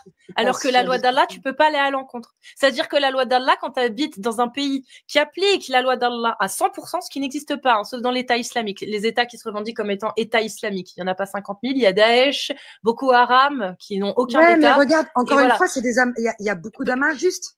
Il n'y a pas de souci, mais la loi d'Allah, elle dit des choses très clairement. Si vous voulez vous marier avec une fille qui n'a pas encore ses règles, vous pouvez. Il suffit que son père soit d'accord et qu'elle soit apte à avoir une relation sexuelle pour la remise. C'est tout. Ça, c'est ce qu'il est dit dans la loi d'Allah selon les 4 écoles. Et encore, il y a l'école Hanbali qui dit que... l'école Hanbali qui dit qu'à 9 ans, elle peut y être contrainte. Il n'y a même pas de règles de, comment ça s'appelle, limite, tu vois, genre, il faut qu'elle soit apte. Non, à 9 ans, elle peut être contrainte selon l'école Hanbali, tu vois. Bah ça fait partie des textes de l'islam sunnite. Si tu appliques la charia à 100% selon les écoles sunnites, les autorités de l'islam sunnite. Et tu peux pas changer ça. Moi, je reste persuadée que si on suit vraiment les textes d'Allah, ça irait beaucoup mieux et pas dans les trucs extrêmes où… Fouetter, c'est extrême ou pas? Pour le fornicateur? Oui. Je trouve pas ça extrême. D'accord. C'est quoi le mal de forniquer? Les maladies… Aujourd'hui, en 2025. Les maladies… Ok, d'accord. Capote, tu chopes rien. Allez, peut-être l'herpès. Peut-être que s'il y a une crise, etc., l'herpès, peut-être que ça se transmet avec la capote. Je crois que même… Mais sinon, la majorité, capote. Et tu choperas jamais rien si tu te protèges. Capote, et puis comment ça s'appelle là gouttière. C'est de la gouttière, je crois, pour les cunilingus, les trucs comme ça. C'est pour les cunilingus, pour se protéger la bouche. Je sais plus comment ça s'appelle. Bref, les MST, ça se protège avec des protections. Les MST, en fait. Un enfant qui n'est pas désiré. Pareil, les protections, stérile. Alors, tu peux rajouter en plus stérilet, pilule, parce que oui, stérilet, pilule, ça ne protège pas de maladies. Hein. Il n'y a que la capote qui protège. La PrEP aussi. Mais bon, ça, c'est autre chose. Yémen, pas mal, ils ont du bon miel, effectivement. Je vais suivre ton conseil. Mais aujourd'hui, en fait, tu as suffisamment de moyens pour ne jamais tomber enceinte et pour ne jamais tomber malade. Et pourtant, malheureusement, on a énormément d'avortements. Oui, parce qu'il n'y a pas de prévention. Malheureusement. Il n'y a aucune prévention. La prévention en France, effectivement, ça manque. On aime bien agir quand c'est trop tard et pas avant. Exactement. Et je suis d'accord avec toi. Il faudrait faire de la prévention sur les moyens de contraception. Mais donc les maladies. Donc moi je parle hors contraception. Hein, mais s'il y a des contraceptions, t'es pas à l'abri non plus qu'il y ait une défaillance au niveau de ton préservatif ou. Oui, mais ça reste minime. Je veux dire, t'es quand même à 99,999999% de voilà, les capotes qui craquent, c'est une sur 10 000, 100 000, je sais même pas combien. Ouais, mais regarde, on a tellement la fornication, c'est devenu tellement tabou que regarde, maintenant il y a des filles qui veulent faire des records et coucher avec 1000 hommes en 24 heures. Justement, c'est pas tabou. Parce que justement, les gens font ce qu'ils veulent. Aujourd'hui, il y a suffisamment de moyens pour se protéger et se faire plaisir si on en a envie, s'il y a consentement. C'est triste quand même qu'on veuille taper un record pour coucher avec 1000 hommes en 24 heures. C'est ton point de vue, mais c'est pas en interdisant la fornication, si tu veux, que ça va résoudre les problèmes. Tu comprends? Parce que la majorité des gens aujourd'hui en France ont déjà forniqué et forniqueront. Moi, personnellement, étant même maman, étant femme déjà et étant maman, je préférais que mon enfant se préserve jusqu'au mariage, que ce soit fille et garçon. Attention, hein, je parle pas que de mes filles. Oui, mais ça c'est une valeur sentimentale. Mais dans les faits, hein, les faits, quand tu sais qu'aujourd'hui, il y a des préservatifs, il y a des moyens de contraception, il y a tout ce qu'il faut pour ni tomber enceinte, ni choper de maladie. Tu peux me donner un critère aujourd'hui, un argument aujourd'hui en 2025 qui justifie de fouetter le fornicateur, concrètement? La différence entre le sexe et l'amour. Mais qui a décrété que c'était une obligation d'être amoureux pour pouvoir user du sexe? Après, ça, c'est dans chacun sa conscience. Hein. Voilà, mais Allah, lui, il dit non. Les fornicateurs, ils n'ont pas le droit. Alors que c'est pas, donc du coup, c'est pas chacun dans sa conscience. Allah, Après, pour moi, justement, moi, ça me convient. Le texte d'Allah me convient, du coup. Oui, toi, ça te convient. Je suis d'accord, voilà. Mais moi, ce que j'aimerais comprendre, c'est qu'est-ce que tu trouves de crédible et de pertinent au fait que Allah, aujourd'hui, en 2025, ils disent qu'il faut fouetter le fornicateur, sachant que tu es entouré en France de millions de fornicateurs et que finalement, ça ne déteint pas forcément sur toi, que ça n'a aucune conséquence réelle sur toi. C'est bizarre. Je veux dire, s'il y avait plus de fornicateurs en France, ça changerait quoi pour toi concrètement? À ta vie? Moins de tromperies. Mais pourquoi? Je comprends pas. La tromperie, c'est si t'es marié, du coup, ou si t'es en couple, du coup, ça devient de l'adultère, c'est plus de la fornication. La fornication, c'est vraiment des gens qui ne sont pas mariés. Oui, mais par exemple, toi, t'es marié et ton mari te trompe. Ah oui, mais là, c'est plus les coups de fouet. C'est plus les coups de fouet. Ça, c'est l'adultère. Et l'adultère, c'est la lapidation dans l'islam sunnite. Oui, la fornication, c'est des célibataires qui ne sont pas mariés. Ouais. C'est l'honneur ton propre honneur, ta propre. D'accord, mais toi, ça te changerait quoi? Demain, il n'y a plus aucun fornicateur en France. Ça va changer quoi à ta vie par rapport à aujourd'hui? Aujourd'hui, il y a plein de fornicateurs en France. Demain, il n'y a plus de fornicateurs. Qu'est-ce qui change pour MB? nous économiserions sur la dépense des préservatifs, de la pilule et des avortements. Mais quelle dépense? Parce que, on le paye tout ça aussi. Oui, non, mais d'accord. Mais s'il y a de la prévention, on s'est mis d'accord. S'il y a de la prévention, s'il y a autant d'avortements, c'est parce qu'il n'y a pas de prévention. Tu commences à prévenir les gens sur des générations et des générations qu'il faut se protéger pour éviter de tomber enceinte parce que avorter, c'est pas une sinécure. Bah, tu divises largement le nombre d'avortements. Vraiment, la plupart des filles qui vont se faire, enfin la plupart, beaucoup, pas la plupart, parce que la plupart c'est souvent des accidents, mais les filles, il y a une bonne partie des filles qui quand elles tombent enceintes, c'est parce qu'elles n'ont jamais eu de prévention. Et ça, aujourd'hui en 2025, je trouve ça aberrant. Bah déjà, ça aussi c'est un travail d'éducation. C'est à nous en tant que parents aussi de discuter avec nos enfants. Bah oui, mais du coup, t'as raison. Et ce travail-là, finalement, tu te dis, bah, tu n'aurais pas besoin de le faire si la fornication était interdite. 100% elle est au RSA. Eh ben non. Mais non, mais lis pas les coms, je te jure, ils sont cons un peu. Mais je sais pas comment vous faites pour parler et lire en même temps. Vous êtes trop fort, franchement. Ah, moi, je lis pas. Ah oui, tu lis plus. Non, je lis plus. Mais non, franchement, non. Moi, si j'avais pu, tu vois, même si j'avais pu revenir en arrière, parce que moi, je me suis reconvertie à l'islam donc en 2013, donc j'étais déjà adulte, tu vois.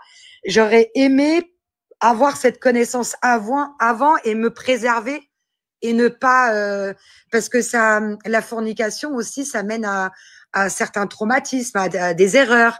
Il y a plein de choses. Parce que tu sais que ce qui mène à des traumatismes et des erreurs, c'est aussi quand tu as un mari qui applique la 434, frapper la femme, votre épouse, si vous craignez sa désobéissance. Ou alors que le mari couche avec ses esclaves, comme Allah l'a autorisé. Ça peut traumatiser les femmes aussi. Mais seulement comme elles sont soumises et doivent rester soumises, eh ben, elles ferment leur gueule. Tu vois, il y a d'autres problèmes. Je vois ce que tu veux dire, mais c'est en fait, le problème, c'est que quand on parle de soumission, dans notre tête à nous, la soumission, c'est pas la même que quand tu es un croyant et que tu es avec un homme juste. Tu vois ce que je veux dire? Regarde-moi. Mais est-ce qu'un homme qui couche, est-ce qu'un homme, du coup ton époux, s'il couche avec son esclave femme, est-ce qu'il est juste ou pas? Bah, s'il en a le droit et que c'est un bon mari, enfin, je pourrais pas juger à cette manière-là parce que moi, j'ai pas connu. Selon Allah, il est juste. Selon Allah, il est juste. Il a le droit. Mais toi, MB, quand tu vas voir ton époux, ton mari, les garded, ces petites esclaves toutes mignonnes là, ça va pas te faire un truc quand même? Je regarde, de base, j'étais même pas pour la polygamie. Aujourd'hui, je le suis. Oui, non, mais là, je parle pas de polygamie. Là, je parle de. Non, mais là, c'est plus de la polygamie. J'ai compris la polygamie, mais c'est des épouses, genre des co-épouses. Tu vois? Là, je te parle d'une esclave. Que ton mari peut revendre et il peut même l'échanger ou en acheter une autre à la place. Et que c'était toujours. Ah non, mais là, toi, maintenant. C'est ce que tu as connu. Non, toi, moi, là, maintenant, je pars dans un pays. Où la parole d'Allah n'est pas appliquée pour être sûr que ton mari n'aura jamais d'esclave femme. Non, moi, je pars dans un pays où mon mari a des esclaves femmes. Bah, où il peut coucher avec elle, du coup. Ouais, bah, si Allah l'autorise, bah, qu'il le fasse. Mais tu sais que c'est beaucoup plus risqué de choper une MST comme ça qu'en ayant forniqué et en allant forniquer où on veut avec une capote. Hein. Je sais pas. Qu'est-ce que tu veux que je te dise? Je suis pas c'est simple. Ton mari il va acheter une esclave. Ça se trouve, elle a déjà été gardée. Il couche avec, il chope une maladie. En plus, il refile à toutes ses femmes. Et puis en plus, il n'y a pas le planning familial. Eh ouais. Ah, on ne pourra pas faire les tests du coup. C'est con, hein. Là, c'est très très con. Alors qu'avec des capotes, tu peux forniquer, c'est bon. Tu vois? Ça, c'est pas, tu trouves pas que c'est un peu paradoxal? À l'époque, ça se comprend. À l'époque, il n'y avait pas de capote, il y avait pas de, je peux le comprendre. Mais aujourd'hui, tu trouves pas ça paradoxal que Allah, au final, il interdise la fornication alors que c'est beaucoup moins risqué de choper des maladies de nos jours? Parce qu'il y a plein de moyens de prévention et plein de moyens de se protéger, alors qu'il autorise un époux qui a 4 femmes ou moins hein, à coucher avec des esclaves dont il est même pas sûr de la provenance, quoi. C'est pas un petit peu paradoxal? Moi, j'ai pas eu affaire à. Je sais pas dans cette vie-là en fait, donc je peux pas me mettre. Non, mais là, c'est juste une réflexion. De cette époque-là, si demain. Non, mais c'est pas l'époque-là, c'est aujourd'hui. Aujourd'hui, c'est toujours les mêmes lois. Même encore aujourd'hui, j'ai fait plusieurs pays, j'ai jamais eu affaire à ça, j'ai jamais vu. Donc, Oui, parce que je te l'ai dit, c'est quand même inquiétant que la parole d'Allah ne soit qu'il n'y ait personne qui veut l'appliquer. C'est bizarre. C'est le texte-là juridique. Ils sont dans des ouvrages de jurisprudence. Donc, si tu veux, tu peux aller vérifier. Tu tapes ouvrage de jurisprudence, etc. Le truc que tu m'as dit tout à l'heure, là, je l'ai noté. Parfait. J'ai fait la capture d'écran. Je lirai et tout ça. Je regarderai de plus près.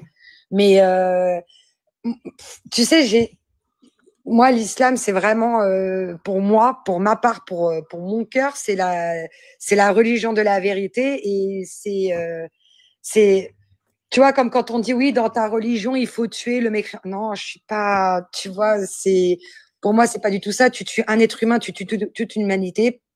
Voilà, moi, je ne suis pas juge. Moi, je fais ma vie, je fais du mal à personne et ma religion, c'est pour moi, tu vois. C'est après, voilà, c'est tout. Lorem, comment vas-tu? Est-ce que tu avais... Ça va et vous? Très bien. Tu voulais peut-être revenir dessus? Peut-être une petite question, je sais pas, donc je débarque, hein, j'ai pas eu votre conversation depuis le début. Mais tu as des enfants, MB? Je sais pas s'il faut t'appeler MB. Ouais, j'en ai. Et parce que tu dis que ta religion te concerne toi, mais ça va forcément impliquer tes enfants aussi. Oui, tout à fait. Alors moi, en tant que musulmane, j'ai un devoir, c'est d'éduquer mes enfants dans l'islam. Mais après, je ne suis pas Dieu. Donc, moi, je fais mon éducation et après, c'est eux qui décideront s'ils seront musulmans ou pas. Je ne pourrais pas les forcer. Ça sert à rien de les forcer. Alors, je ne sais pas si tu es musulmane sunnite en l'occurrence. Oui, tout à fait.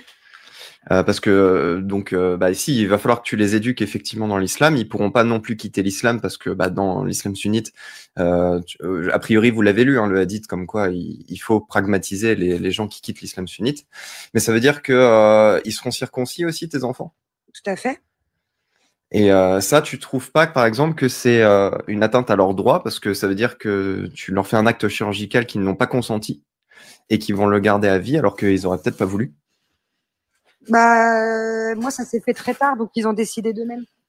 Ah, en l'occurrence, là, ils ont décidé. D'accord. Ouais, okay. Ouais. Mais, ok, parce que oui, c'est que tu es une convertie, quand ils étaient petits, tu n'étais pas musulmane? Non. D'accord. Ok. Non, voilà, je découvre un peu toutes les informations là au compte-gouttes. De toute façon, moi, j'ai une amie, son fils, ils lui ont fait parce qu'il avait une maladie. Je crois que la peau, elle s'enlevait pas toute seule, donc il a été obligé de le faire. Ça, c'est différent. Ouais, mais des fois, ça arrive aussi. Donc, tu es obligé de le faire.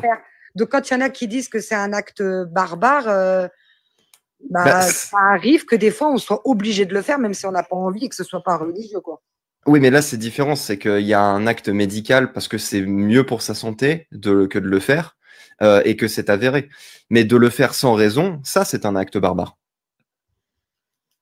Ouais, après, en France, c'est pas fait à la même manière qu'ailleurs. Ah, c'est interdit en France, si je ne m'abuse, pour des raisons religieuses. Payant et interdit. C'est ça. C'est que la loi l'interdit, mais la justice est conciliante, tolérante envers la pratique culturelle. Ouais, c'est ça, parce qu'il me semble, si je dis pas de bêtises, les juifs le font aussi. Oui. Oui, mais que ce soit pour les juifs ou pour les musulmans, est-ce que c'est acceptable de faire ça à des enfants qui ne sont pas consentants et pour qui il n'y a pas de raison de santé? Parce que tu dis qu'il ne faut pas imposer la religion, mais ça, c'est une façon d'imposer la religion, quoi, de pratiquer cet acte-là sur un enfant. Alors, moi, je ne suis pas concernée, du coup, puisque moi, mes enfants, ils l'ont fait de leur propre initiative. Donc, Et tu ne l'aurais pas fait aujourd'hui? Si pour un enfant qui vient de naître, c'est ton enfant, il vient de naître, tu ne l'aurais pas fait? Tu lui aurais laissé le temps de choisir? Non, je l'aurais fait, je pense. Donc, ça te concerne? Si j'avais la possibilité, je le ferais parce que ça fait partie, comme quand tu es chrétien, que tu fais le baptême. Donc, la différence du baptême, c'est que le baptême, c'est un petit peu d'eau sur le corps. Là, tu aurais commis le fait... une religion aussi, finalement. Oui, mais d'accord, mais à la limite, que quand tu es baptisé, tu peux l'oublier 10-15 ans plus tard, ça changerait à ta vie parce que a priori, l'eau s'évapore. Le fait de perdre le petit bout de peau qui va bien, c'est à vie. Et si tu l'as pas choisi, c'est grave. Enfin, je trouve ça grave. Il me semble que dans l'éducation, la religion, on y a le droit. Dans l'éducation, on a le droit à quoi? La religion fait partie de l'éducation. Il me semble que c'est un droit, non? Ah, mais que tu aies le droit de le faire, c'est une chose. Mais là, on n'est plus du tout sur un droit d'éduquer à la religion. On est sur le fait d'atrophier un membre d'un enfant non consentant. Amputé. Amputé, ouais. Je cherche un autre terme depuis tout à l'heure, mais c'est pas celui non plus. Mais bref. Sectionné. Non, non plus. Mais mutilé. Mutilé, voilà. C'est ça, c'est de la mutilation d'enfants pour le coup. Bah, si tu le dis. Ah bah c'est un fait. Quand tu découpes un petit morceau de quelque chose, enfin d'un être vivant, de peau, oui peut-être, bah, c'est de la mutilation. Un excès de peau, bah, je sais pas, c'est comme si... S'il n'y a pas de raison médicale, c'est de la mutilation. Il faut qu'il y ait une raison spécifique, médicale, voilà, pour permettre effectivement de dire bah, c'est une nécessité. Okay. Quand si c'est pas une nécessité, bah, au final, ça reste une mutilation. Mais tu sais, comme moi, quand j'étais petite, j'avais trop envie de me faire percer les oreilles. Je me suis fait faire percer les oreilles, mais au final, ça pourrait être aussi décrété comme une mutilation. Ou quand je me suis fait enlever mes amygdales aussi, alors. Bah, c'était essentiel. Toi, c'était médical. Moi, non. Moi, c'était juste un kiff. Mais ça se rebouche. Tu vois, c'est pas comme si on m'avait sectionné un bout de peau. C'est juste ça, la différence. C'est une mutilation que tu as cherchée. Moi, je suis tatoué. C'est pareil, dans le principe. Oui, moi aussi, je suis tatouée. Grosse erreur. Mais c'est interdit de tatouer des enfants parce que c'est irréversible. Et ça devrait être interdit à mon sens, et il se trouve, comme tu dis, que c'est toléré, mais bah, pareil, en fait, de découper le bout d'un enfant qui n'a rien demandé. Et bah, je trouve ça un peu grave, surtout qu'il peut t'en vouloir sur le long terme.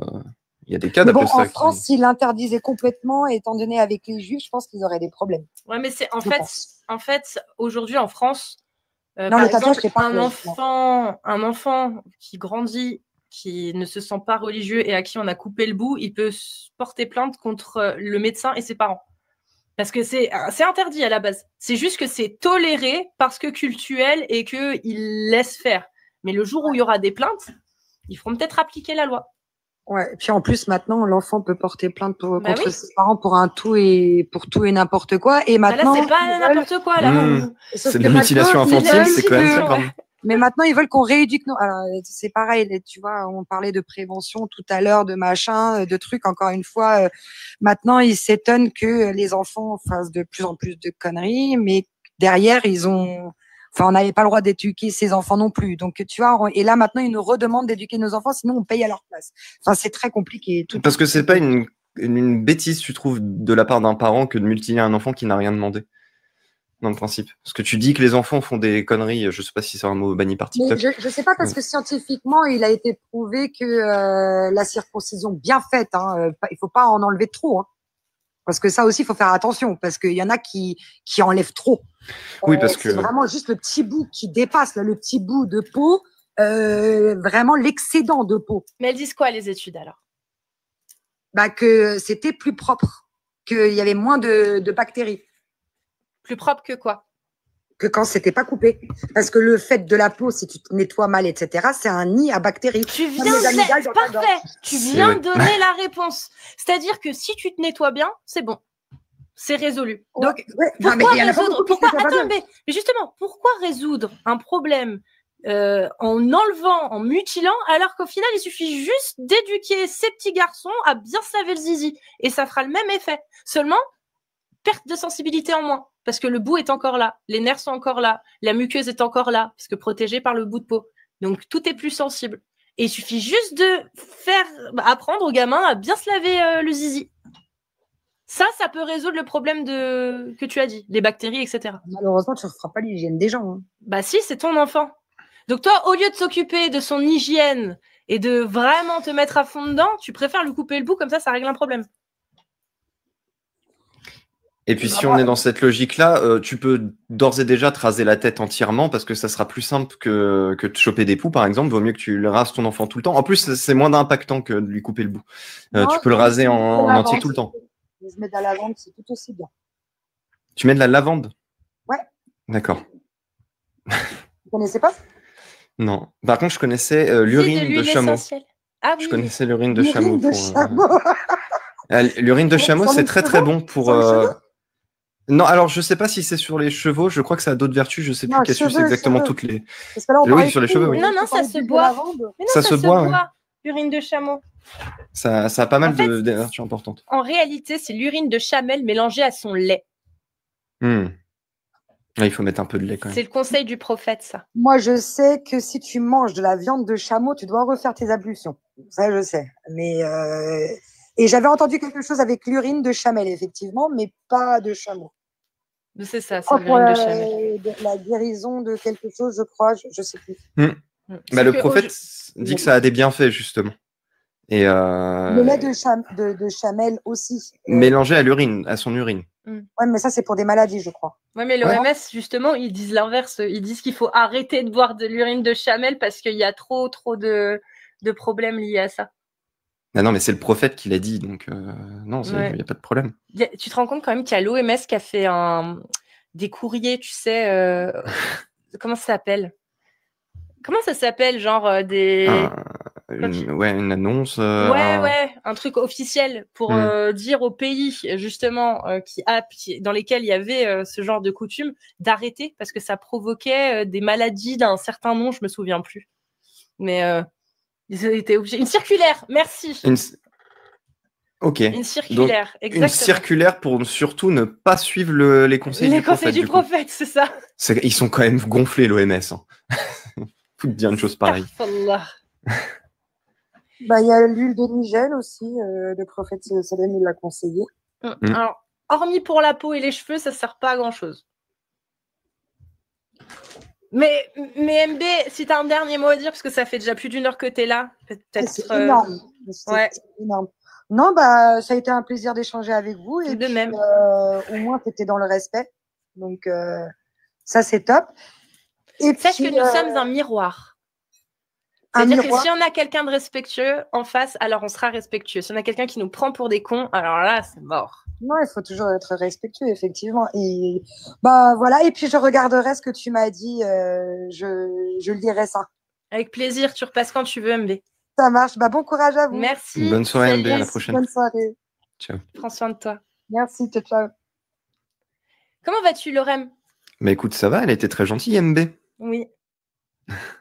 Ouais. Non, ça mais va elle bien. accepte beaucoup trop de choses, MB. Ah là, j'ai vu ça. Il y a 2-3 trucs. Je suis pas resté longtemps. Il y a 2-3 trucs que j'ai trouvé limite quand même.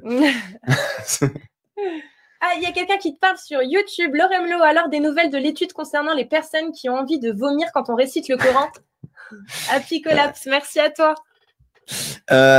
Non, j'ai pas de nouvelles. Je pense qu'elle va tarder son étude. Je sais pas si tu as la référence de ce à quoi il parle, de ce dont il parle. Ali Babal? Non, c'est une vidéo que j'ai postée il y a 2 jours maintenant. Ah non, je l'ai pas vu. Un petit débat avec une personne. Donc, je salue en fait la démarche du monsieur qui prétendait, donc il était coraniste évidemment, pas sunniste, parce que ce qu'il fait c'est de l'innovation pure, mais qui expliquait qu'il était en train de mettre en place un protocole pour démontrer l'existence d'Allah, un protocole scientifique. Donc, il nous explique son protocole scientifique. Donc c'est à base de personnes possédées, de vomissements, de pas mal de choses. Donc je vous invite à regarder cette vidéo qui est quand même assez drôle. Un protocole scientifique qui parle de possession.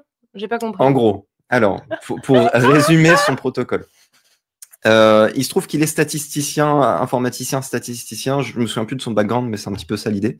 Et en fait, il fait de la numérologie. Non, vraiment un protocole scientifique. Alors pour le coup, sa démarche est réelle. Il a vraiment sorti des termes qui sont liés à la science, vraiment appliquer un protocole. Donc l'idée c'est en fait il a pris 30 musulmans qui avaient des symptômes de possession. Donc après, on va débattre sur ce que c'est qu'un symptôme de possession. Ça, on peut y aller longtemps. Mais en gros, il a pu déterminer que ces gens-là étaient possédés. En tout cas, il a l'hypothèse que ces gens-là étaient possédés parce que quand il leur lit le Coran, ils sont atteints de vomissements et de tremblements et de bâillements. Ce qui est logique quand on te lit le Coran. Mais donc lui, il a associé ça à de la possession, dans le principe. Donc voilà, il nous explique un petit peu tout son protocole, comment il le met en place, qu'il n'a pas fini. Il reviendra quand il aura fini. D'accord. J'espère. Mais il se rend bien compte que 30, c'est pas suffisant pour un panel. Oui, c'est pour ça. C'est pour ça qu'il n'a pas fini. Ça va. Mais il faut aussi des panels en double aveugle, c'est-à-dire qu'il faut... C'est ça. Ouais, il l'a fait, ça?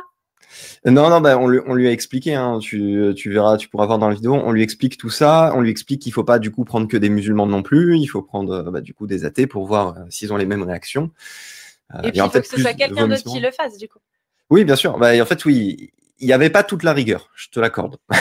Mais voilà, il est venu pour prendre des tips. C'est ça avance. Quand je lui ai dit, en fait, quand il aura terminé son étude, qu'il la publie dans un journal à comité de lecture. J'espère qu'ils le publieront, mais ça m'étonnerait, mais j'espère, pourquoi pas. Et puis là, je serais content de les lire, quoi. Démontrer Allah par la science, c'est quand même inédit. Ce serait incroyable. Bah, c'est ce qu'on attend, hein.